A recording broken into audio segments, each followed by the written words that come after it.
shortly.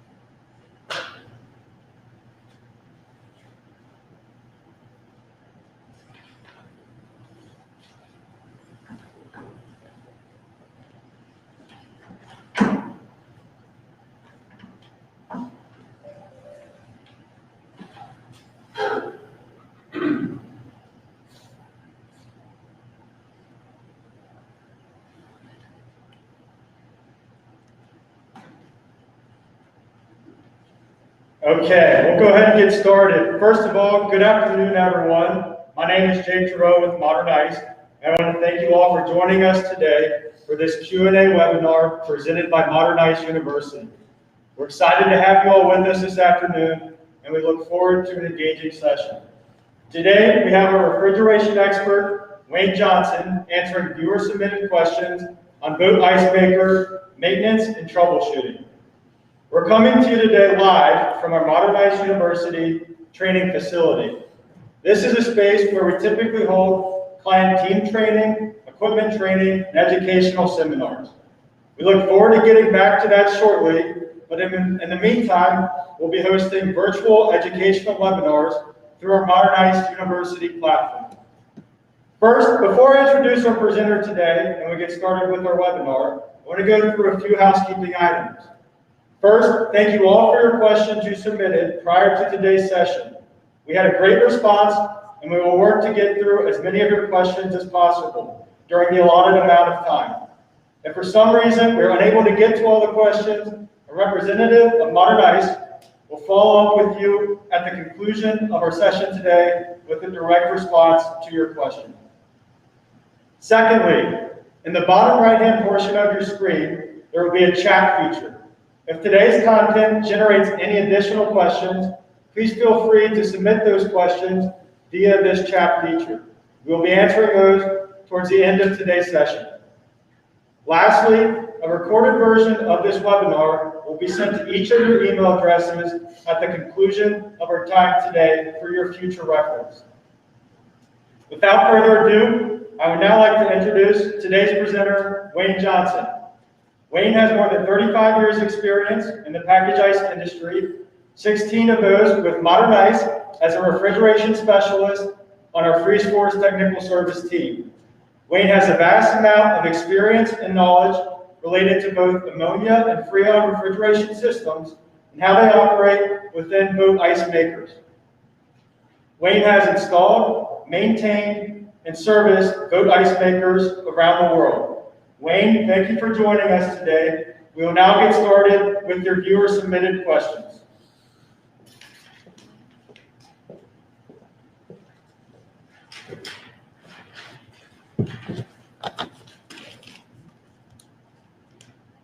Wayne, first, we had several questions related to preventative maintenance. Can you walk through what they should be doing as far as preventative maintenance in their busy season and what they should be focused on during their downtime? All through the season, a good thing to check is the top of the freezer where the distributors are and the plate where the distributors are mounted. Make sure there's no deposits, no buildup of calcium or anything or any materials that can restrict the distribution holes and nozzles, because that reduces the water flow through your tubes, and that's, where your ice making progress is at. And cleaning animals depend on your water quality. It's not unusual to have to clean the machine 4 to 5 times a year if it needs it. It's something that really needs to be checked. The condenser should be inspected annually and cleaned if needed. The cooling tower, check the suction screen for the pump to make sure it's free of debris so you get good water flow through water cooled condenser. Check the oil level in your cutter gear once ever so often, and change it once a year. You always need to check the oil level if you see signs that there's been leaks or anything like that. Check the amps for your cutters and your pump occasionally. Make sure on that part is okay. And check your belt-driven compressors. Make sure your pulleys are aligned, where your belt's right in the grooves, good and even. It really saves you on your belts. And there's a lot more on preventive maintenance in your service manual. If you need a copy of your service manual, Modern, I'll be glad to email it to you. Wayne, how do you adjust the superheat setting on a system that has been converted to R407? Well, you can check the superheat for these ice makers, but the ice makers, they harvest every 18 to 20 minutes, so they don't give you the luxury of really setting the expansion valve by superheat, because you're not a constant running condition like a freezer or anything. You can check it, and you try to get 8 or 10 degrees at the end of the freeze cycle. But the best ways to set your expansion valve is, you see a suction accumulator heat exchanger. It's okay all through the freeze cycle if you have frost coming out of the suction of the ice maker going to your suction accumulator heat exchanger. And even some frost coming out of the suction accumulator heat exchanger. But when it goes through your suction line heat exchanger, your suction line coming out should not be frosted at all. It should be wet and cold. When you're running at that point, you know pretty much that you are utilizing most of the tube surface on your ice makers as high as you can get it without flooding the compressor. How do you verify your expansion valve is set correctly on an R22 P118? Well, just like we just said, you're pretty much sure the expansion valve is doing all it can do without causing any damage to the compressor, when you don't have any frost on the suction line between the suction line heat exchanger and your compressor. That is the best way to, but for sure that you have it set in the safest possible way.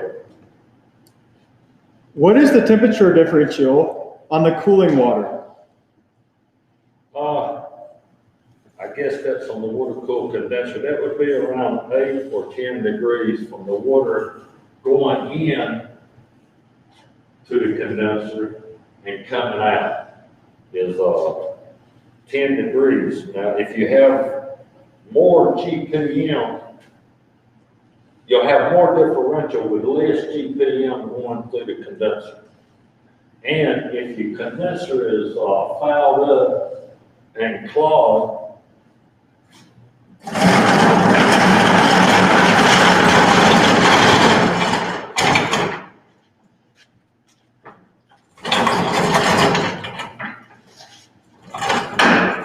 here's where your hot gas goes into the condenser. This is the older style condenser. It's a dual pass. The water goes in these two, goes to the end cap and come out back towards to the cooling tower.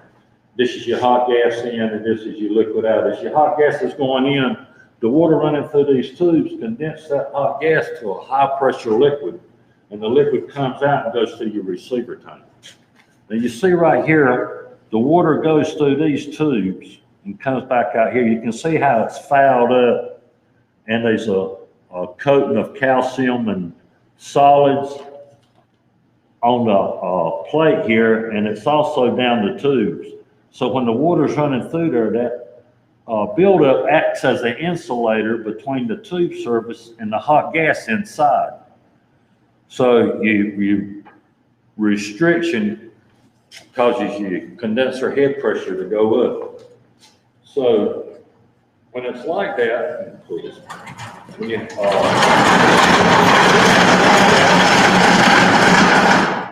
it causes you poor heat transfer, whether you got the right GPM water or not, your air pressure still gonna go up because you're getting no heat transfer through your condenser. What is the gold standard for cleaning the machine? The gold standard for cleaning the machine is clean it as often as it needs it before it gets so bad. If you let it go, it just takes so much longer to clean it, and you may end up having to clean it 2 or 3 times in 3 or 4 days if you need to run.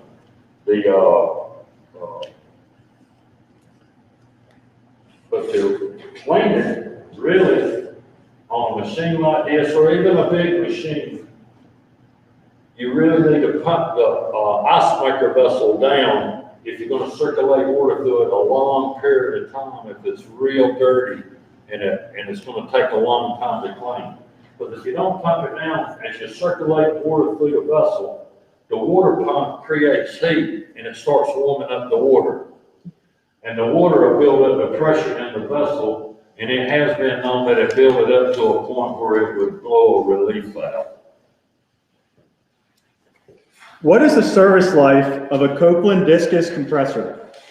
Usually it's around 10 years with the proper maintenance on the machine. You know, the high discharge pressure causes higher heat and it breaks the oil down in the compressor. And oil travels through the system on these Freon machines. So if your discharge pressure is high and the heat's high, it'll just break the oil down and it'll start wearing on your compressor. And also keeping the flow back from the compressor, keep from getting any high pressure or low pressure liquid back to the compressor. As we said a while ago, a good way to tell that is by your suction line going to the compressor. Our flood backs will heat up the compressor. What is the suction pressure at harvest on a 5-ton Vogt ice machine? Well, if this is a 5-ton machine here, if this machine is 404A, when the suction pressure gets down to 36 to 38 on a large tube, it should be going into harvest. If it's a mid tube, 42 to about 44 pounds of suction as the suction got down, it would go into harvest. If it was a mini tube for 404A, it would be between 46 and 48 PSI. On R22, when the suction gets down to 26 to 28 on a large tube, it should start going into harvest. If it was a mid tube on R22, it's 31 to 33 PSI. If it's a mini tube for R22, it's around 35 to 37 PSI. Wayne, on a P118F that was transformed to R22 refrigerant, the P118 performance is reducing with time. Why would this be? Also, oil is migrating from the compressor to the system when started. A lot of times when you start getting oil that's migrating into the system or getting carried over into the system, and you have to add it, sometimes you just don't take out what you put in. And over time, you start accumulating an excess of oil in your freezer. And what that causes, it causes oil mixed in with the low pressure liquid, and then the heat transfer is no ways as good in the low pressure liquid inside the basic vessel. And another thing that it causes is oil tends to get trapped in its float assembly here that controls your liquid solenoid. And when that happens, your liquid level operating parameters inside your vessel starts getting erratic. If oil gets trapped in there, it may take a long time for the liquid to come back on because the oil's got that float inside trap. And sometimes it can hang it down to where your liquid level keeps going up. So when that happens, you have to kind of wait for it to drain itself out of the float for it to start working right. And it can get to a point where it'll just stick the float where it cause the float to be open and the liquid solenoid to be on, and it won't ever do it. You have to drain the oil out of it then. You have to really get the oil out before it can get back in operation. Why, when the weather is cold, do you have to keep adjusting the freezer pressure switch? Well, you really shouldn't have to when it's cold. If you maintain a constant head pressure like you did in the summer, and the head pressure is maintained by the water regulating valve that we were talking about, and the water cooled condenser, the cooling tower, the fan, cycle switch.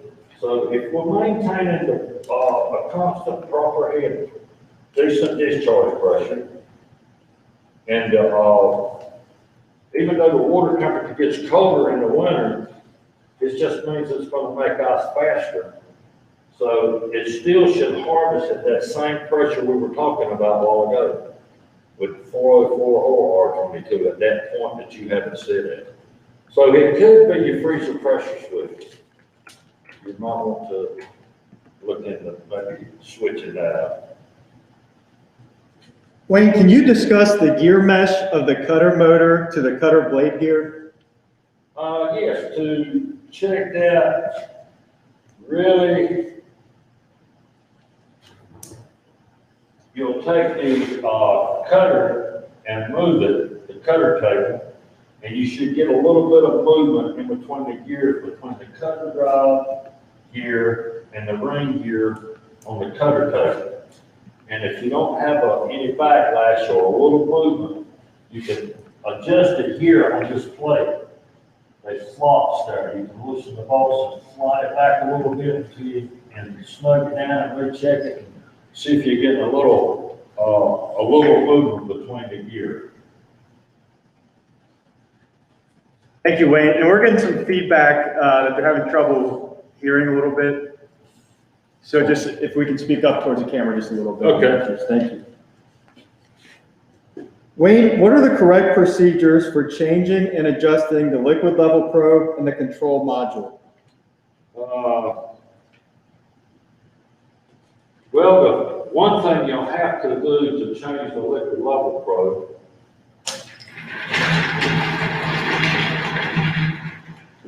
is you'll have to pump the ice maker vessel completely out to pull the probe. Now, to adjust it and to calibrate it, we can send everyone a Hanson-Berry level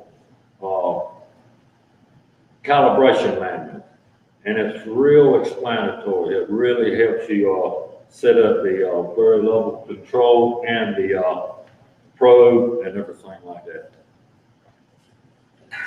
We're going to use that again. Wayne, can you speak to the liquid level in the freezer on a P34F? Yeah, we're going to use it now. Yeah, so when you're operating a P34 and P34L, it has a very level control, just like we were just talking about, and the probe is sticking down into the standpipe. Well, as the liquid level gets up and it gets up at that probe, or what you got the module set on or control is going to try to maintain that level. But to get to that point where you feel like you got enough refrigerant in it is to start seeing liquid pop into that sight glass on that standpipe. There's a sight glass right in the center of the standpipe that I'm sure everybody's seen. So once you're running and you get the liquid level in there, then you can fine tune it. So, you know, I've hardly ever seen it run above the sight glass and stay. While it was cycling, it's always been up and down in the sight glass. But once you get to that point, to there, then you can go back with your suction line to the compressor. So you can get it in that sight glass and start fine tuning it and keeping that line cold and wet, real cold. You know you're pretty much utilizing as much as the tube surface in the ice maker as you can. How do you detect if you have a leak? Last off season, I lost all my Freon in the machine. and I did not know until I started up. Okay, one good thing about that is you can pump it down and pump everything into the receiver tank. And once you do that, you isolate the receiver tank and keep the liquid inside the receiver tank. But when you pump it down, you're gonna want to leave like 25 pounds of pressure on your suction gauge. And your discharge gauge will be up anyway, just from the discharge gas that was left in there after pump down. So, you've got the receiver tank full of liquid, you've got it isolated, just like you did, like you had it when you received the machine. So everything's in the receiver tank, and you got pressure on your gauges. So when you come back to start up, on the start of the season, what you'll do is you'll look at your gauges. If you're down to zero, that means you've lost that 25 pounds of pressure during the off season. You will want the leak test to make sure you find and fix that leak before you release the liquid out of your receiver tank. What causes the freeze cycle to last longer and need to be manually harvested upon startup on a P24A? Well, that's pretty normal with any packaged machine that has a freezer pressure switch. When you first start it up, everything is warm, and the cycle time might be twice or 3 times as long that very first cycle, because it's having to cool down the water that is real warm in the sun. It has to cool down the sump walls, the tube walls, and everything. So that's normal for it to be a very long time on the first freeze cycle for a P24. Wayne, can you give some insights on checking and servicing the cutter blades? Well, on a bigger machine, this one's not so bad. You have to just take this section out here and you can see it. But on a P34, a bigger machine with a water tank, you're going to have to drop the water tank. You may not have to pull the water tank out if you can get it down low enough to visually inspect your knives and stuff. And cutter knives are held on underneath with screws. So you have to get under there and take them out to take the cutter. But the cutter blades usually last a very long time. You know, you got to think that knife is cut nice. Really, so. Can you review the pump down procedure?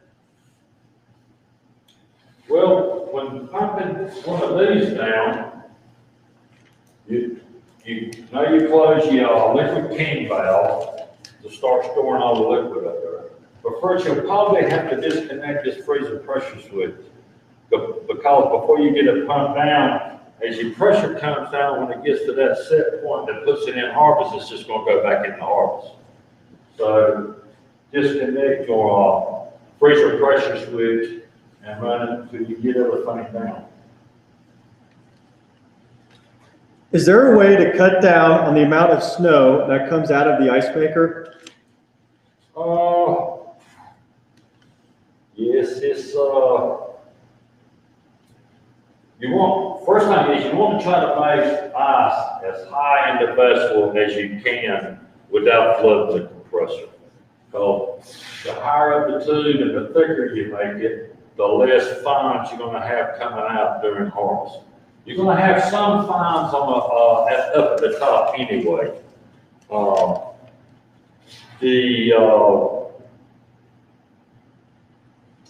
You need to check your water level all through the freeze cycle to make sure you have enough water in your sump.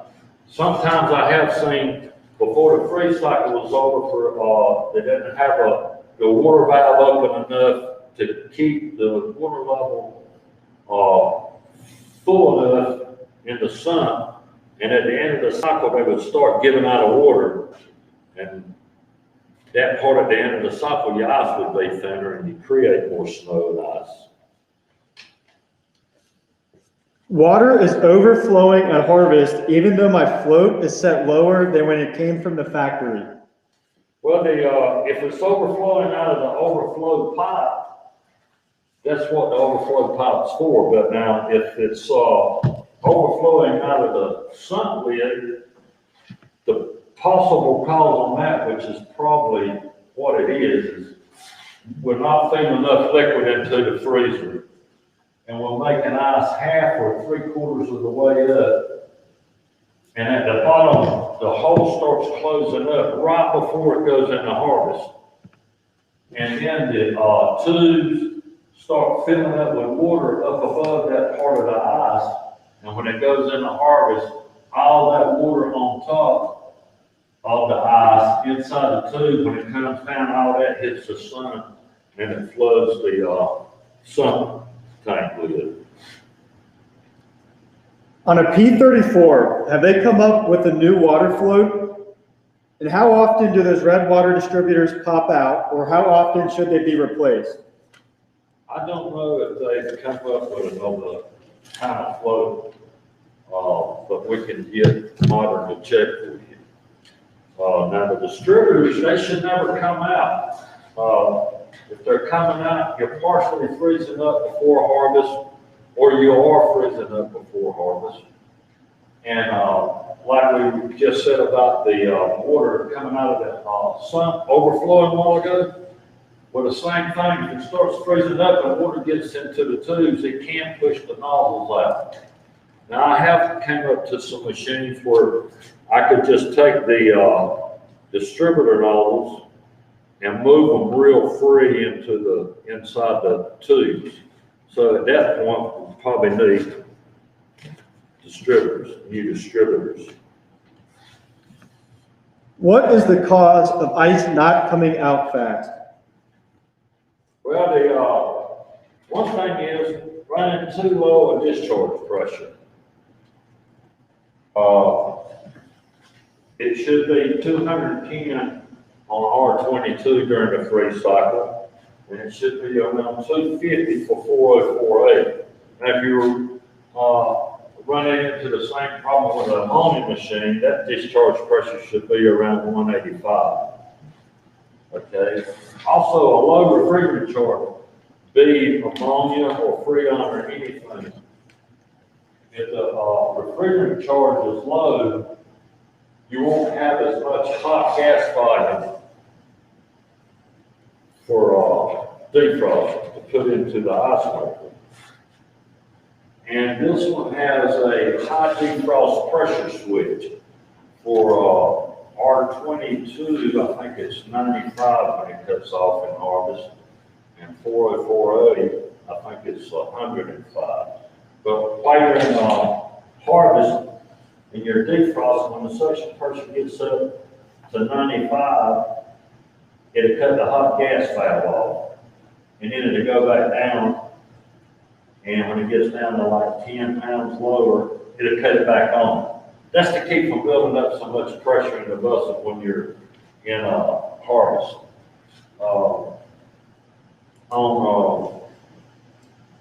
It could be air in the system.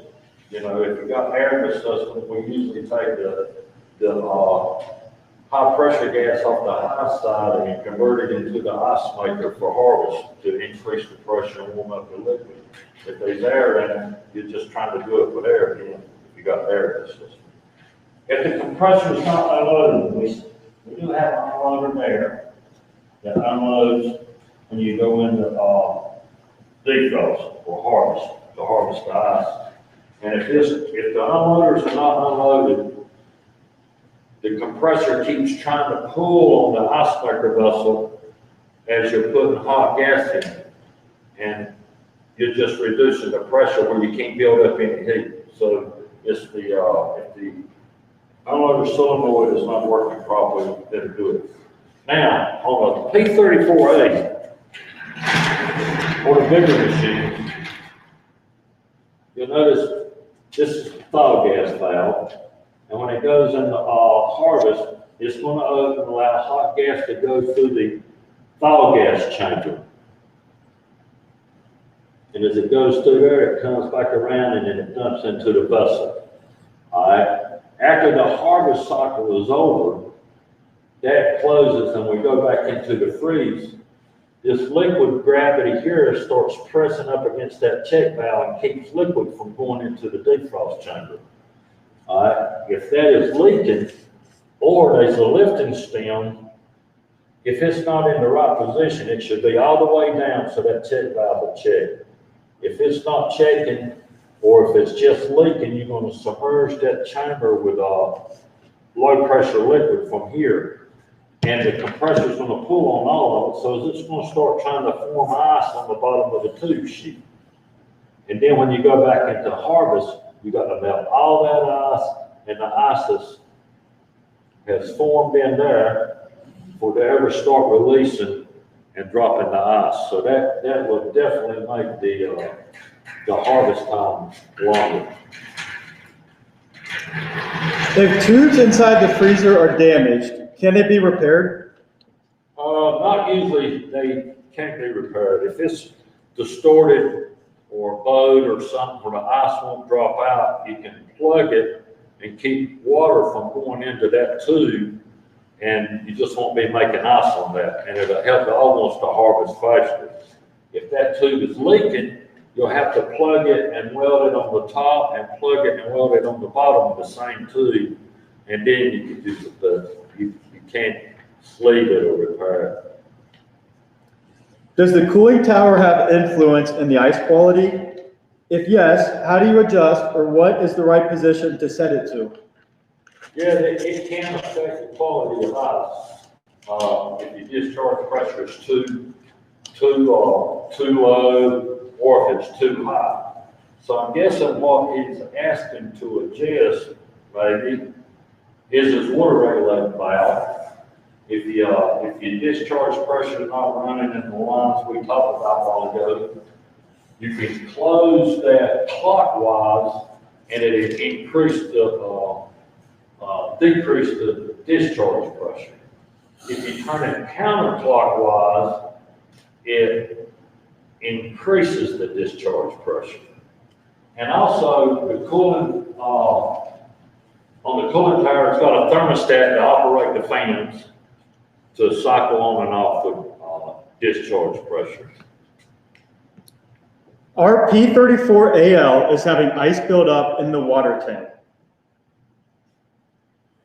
Okay, that could be what we talked about a while ago. If you're not making ice up high enough the vessel, and the ice is real thin at the top, when you harvest, you'll get more chips and more ice in your sun. If you flush valve on a P34 that opens during the harvest and release water into the cutting chamber to melt the chips, if that solenoid is bad, you're going to start getting that problem. If it's not operating correctly, if it's just letting a little bit of water go through during harvest, you're going to start, especially when the water temperature drops below 60. When the makeup water temperature starts getting cold, you have more trouble with it in the winter. So you need as much flush during the harvest time as you can get. On a P34AL, what pressure do we need to suction and discharge? On a P34AL, if it's a mid tube, around 26 to 28 pounds of suction pressure. If it's a large tube, it's going to be lower because you've got thicker ice to build up. It might be 23, 22. And the discharge pressure should always run around 185 psi. On a P34AL, when tubes freeze over and do not thaw properly, how many manual thaw cycles can we do? Well, I wouldn't do it any more than 2 or 3 times. We don't want to mess up the tubes. But if you really need to get the ice out when it's froze up like that, but the only thing you can do with that, and I doubt if you keep manually harvesting that it's going to drop it because you've already used your hot gas volume and still have to drop it. So drain the sump, replenish it with warm water, and circulate it over the ice maker to build up that pressure. to where maybe 60 or 65 pounds, try to get it up there, and then manually run your cutter to see if you can start getting that ice to start dropping out. The Vogt 2 machine has a 4-inch opening on top. Does this need to be capped? It does need to be capped with a vent that Modern can sell you. There's that 4-inch hole up top. It has a vent that sits on it, so if it freezes up and it builds up any pressure, it relieves to keep you from busting your top. And I think Modern does sell that. So. What is the ideal water temperature to have for a Vogt 2 machine to run properly? I guess we're talking about to make that water temperature. The ideal temperature is 60 degrees. When you start getting colder than that, you start having problems with your chips in your sun and stuff like that. But it's hard to get 60-degree water in the summer unless you put in maybe a water chiller or something to kind of help bring that water temperature down before it gets to the ice maker. When should filter and compressor oil be changed? Well, the compressor manufacturer says that a reseal compressor runs 24/7 for 6 months. You should change the oil in the filter. But you have to do it for yourself. Like if you've had to do compares to your compressor, like you've had a valve plate messed up or something like that, you've had to go in and do it, check your oil, and if it looks kind of bad because maybe it's been running a little high head pressure or something, you might want to go ahead and change the oil then too. How can we improve the ice quality? Well, like we went over earlier, always check your sump. Make sure it's clean, no calcium buildup on the walls or the floor of the sump. Do the same thing up top, check your nozzles, make sure your nozzles are in. Bleed off on this machine, you have a bleed off on the pump discharge to go right out the drain. And you can, you got a valve over there to adjust it for your ice clarity and your ice quality. And on a larger machine, just make sure you flush valves open to get fresher water in there to bleed off them solids and deposits and stuff like that. What are the main factors I can adjust to improve capacity? Well, to improve capacity, we went over a lot of that. We want to utilize as much of the ice maker as we can without flooding the compressor. And you can cut down on the blowdown, but you have to be careful because when you do that, you might sacrifice a little quality. But there's really no adjustment except making sure you liquid on and your liquid off time is about the same. And just keeping everything clean. You know, that's the main adjustment, just keeping everything clean. Great. Thank you, Wayne. At this point, we will transition to our Q&A and answer some additional questions from our viewers today.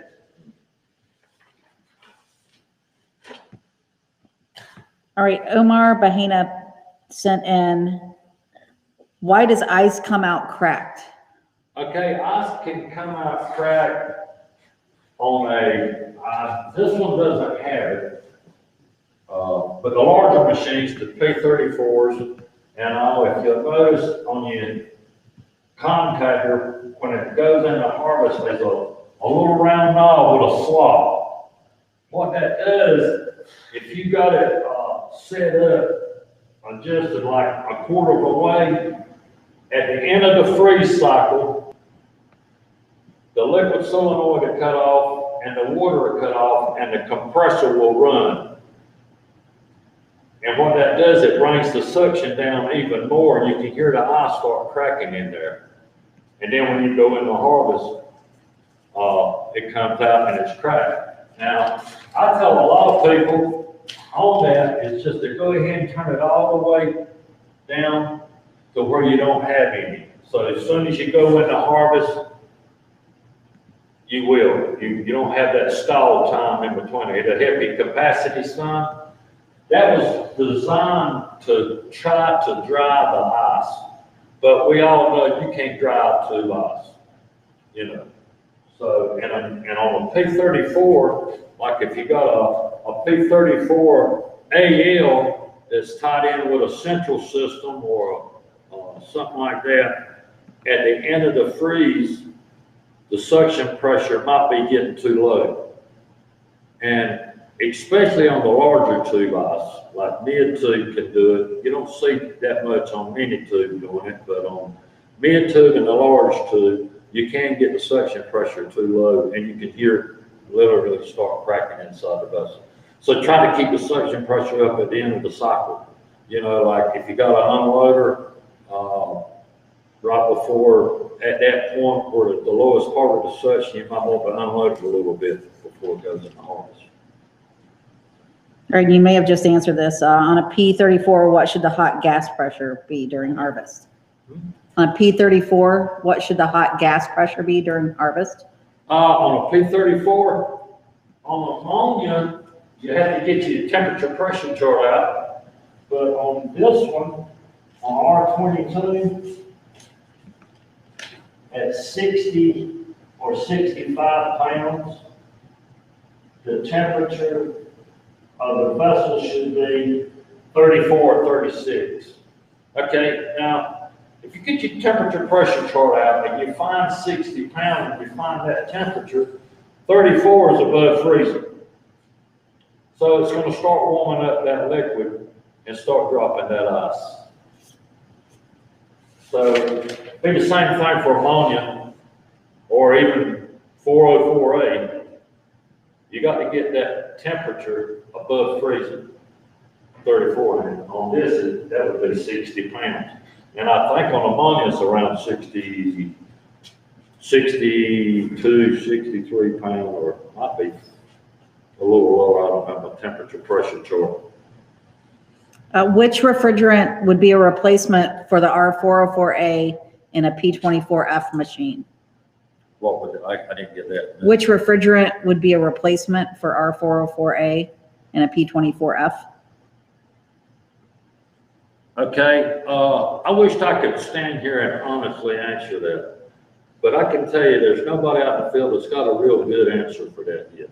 But I can tell you that Modern Ice is working on it because they are doing some R&D on their own to try to get the best fit for these machines on new refrigerant. Wished I could have helped you with that, but I don't know of anybody that's got a real good answer for that.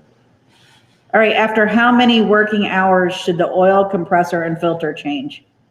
The oil and the oil filter, what? It says oil compressor and filter.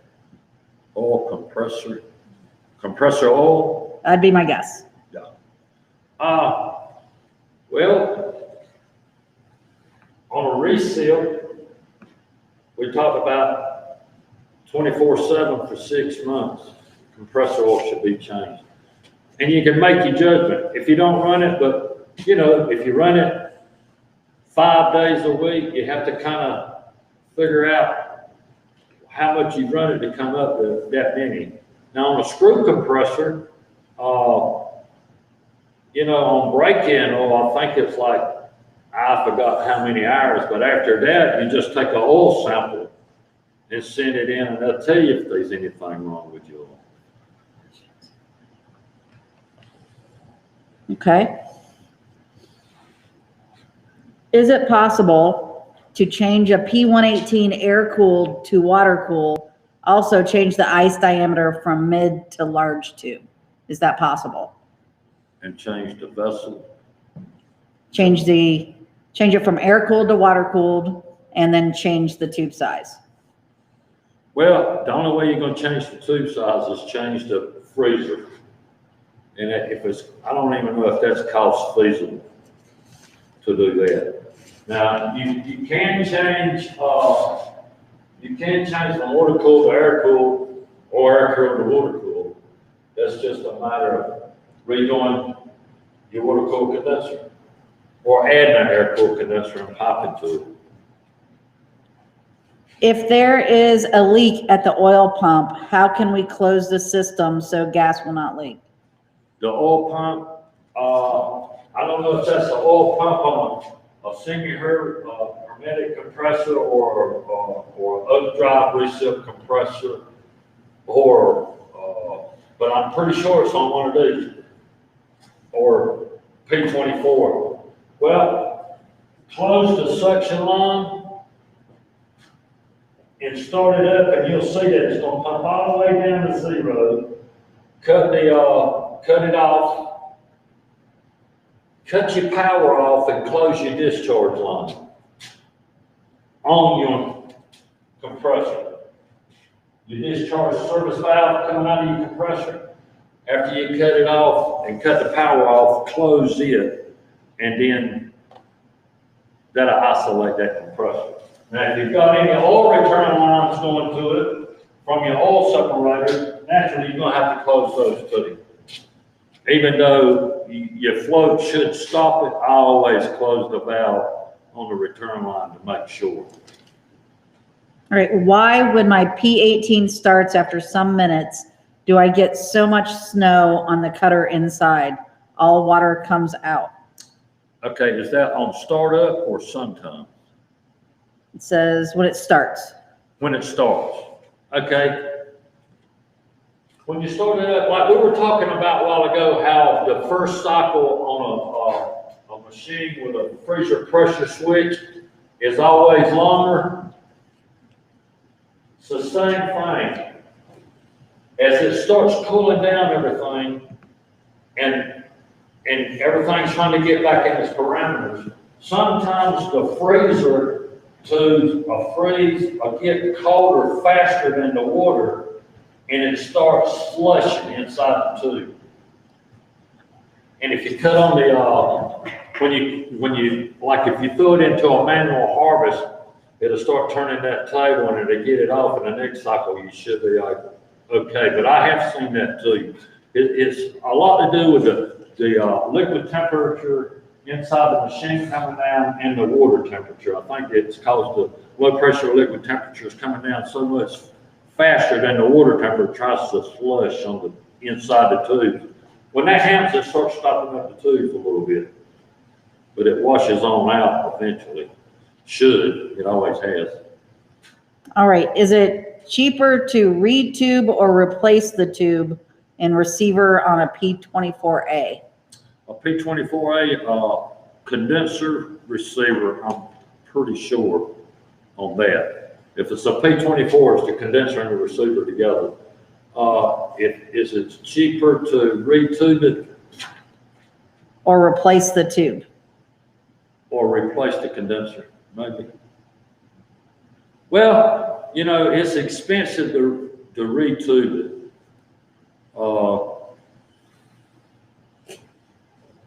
So, you know, I don't really know how to answer that, except I don't know if I know Modern's looking into some replacement condensers for it that is more cost reasonable. Evidently, this gentleman has priced a condenser. That's the reason that question came, because they are high. All right, when you mentioned the water overflowing in the sump on a P34 AXL, you said not enough liquid. Does that mean it needs more liquid feed time or TXV adjustment? Okay, on a P34A, AXL. A P34AXL, that's ammonia unit, and if that's happening, if it's a flooded system, we got to make sure that we're cycling that liquid solenoid on and off enough during the freeze cycle. And it's a flood, if it's a flooded system, so if it's doing that, you shouldn't have that problem. If it's not feeding enough liquid into the ice maker vessel to make ice, it's going to make ice lower, and it can freeze up at the bottom and stack the tube up with water. So that's what I was saying, is we really need to get the ice up uniformly as much as we can at the ice maker freezer. Great. Thank you, Wayne. That is going to conclude our time today. I want to thank everyone today for attending this webinar. We hope you found the content to be helpful and useful information that you can take back with you to your operations. As I stated at the beginning of the webinar, if we did not get to your question today, you will be receiving a personalized follow-up with a direct answer to your question and any supplemental documents. If you would like to get in contact with Wayne Johnson, his contact information will be provided as well. If you have further inquiries on how Modern Ice's Freeze Force team can assist with troubleshooting, plant maintenance, or general inquiries, please feel free to contact your business development representative. They would be happy to review those matters with you. Before we end, I wanted to make everyone aware of our 2 upcoming webinars. On February 9th, we will be hosting Increasing Sales and Loyalty with Current and New Customers. On March 9th, we will be hosting Growing Your Business Through Data Analytics. Thank you all again. We look forward to seeing you on future webinar events.